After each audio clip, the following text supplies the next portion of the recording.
Hello guys, and today we'll be checking out our new plugin. That's the Magento 2 Biometric Web Authentication plugin. We'll be seeing how the WebSU admin can enable the biometric web authentication for the customer's login process. So by making use of this plugin, now the customers just need to use their fingerprint scanner or the face recognition of their smartphone mobiles so as to log into the website there. So I'll be taking you through the workflow of the same on your mobile end and as well as through the web end. But before proceeding further, please do subscribe to our channel and press the bell icon to receive the latest updates. Apart from that, if you find this particular video helpful, then kindly do give it a thumbs up. Now, what the customer first needs to do is he needs to register on the web authentication by using the login options under the My Account section. So here you can see that, let me cancel this out.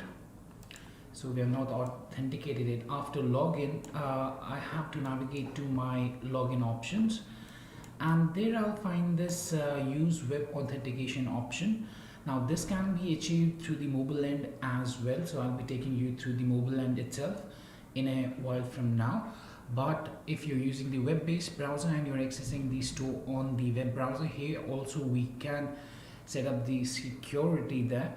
So you'll have to tap here on the use web authentication button, and that will bring up one pop-up asking for your security key. So here you can see that security key setup is there, and you need to tap OK on that. Now you should be having your security key within your USB device there. You'll have to add that into the USB port, and then you can make use of the same to continue the setup for your biometric login on the web itself.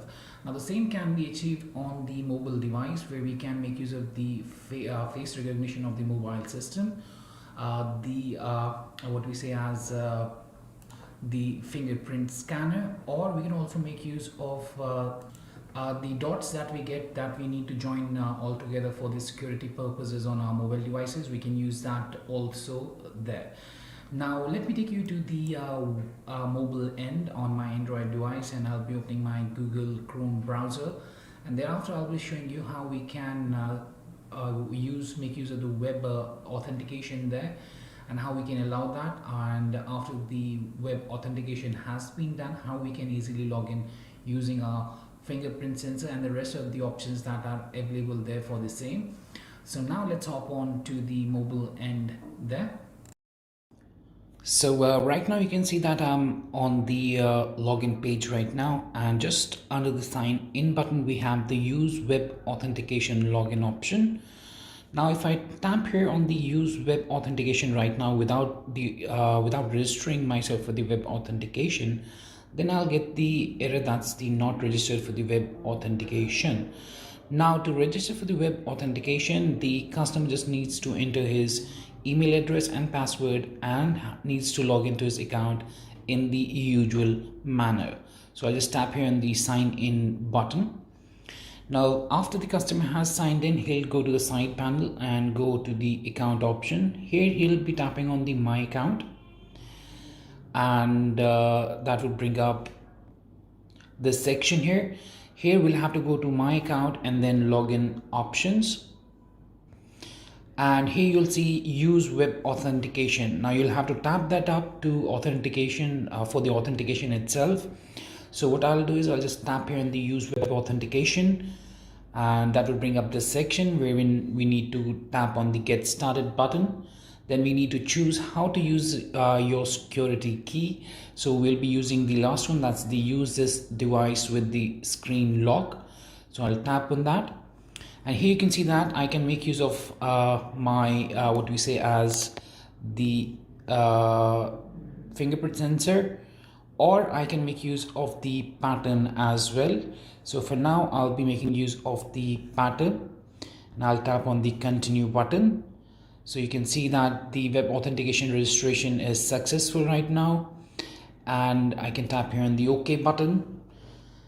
And now we have, in place of the option there to set the web authentication. Now it says cancel web authentication. You can also cancel out the web authentication anytime by tapping on the cancel web authentication. You'll see the particular message, and again you'll be able to see the use web authentication option. Now that was using the mobile phones pattern there. Right now let's do it using the phone's fingerprint sensor. So I'll just tap here on the get started, use this device with screen lock, and here I'll have to use my fingerprint sensor. That's done. The authentication is successful after the fingerprint. I've added my fingerprint. Now let's tap on the OK button, and here you can see that now we have the cancel web authentication. Now let me show you how we can basically sign into our customer account without entering the username and the password, by just using our biometrics there.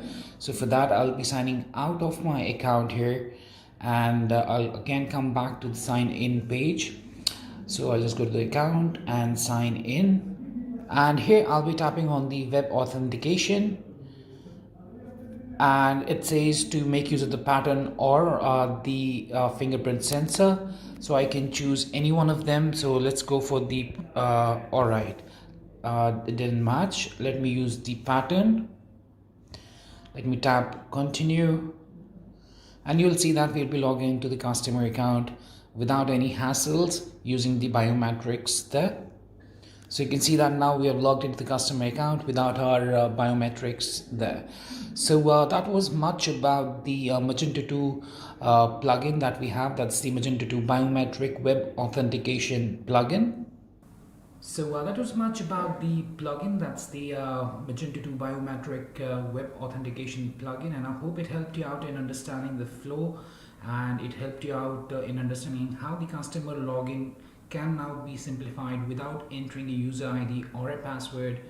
By just clicking on the use web authentication, the system tries to identify the user authenticity and helps proceed to the login without any issues there. So that was much about the plugin itself, and if you still have any questions, queries, suggestions or requirements, then kindly do reach back to us at support@webkul.com, raise a ticket at webkul.uedis.com. You can also contact us through https://www.webkul.com/contacts. And lastly, if you find this particular video helpful, then kindly do give it a thumbs up and do subscribe to our channel to get the latest updates from our end. And lastly, thanks for watching this particular video, and have a great day ahead.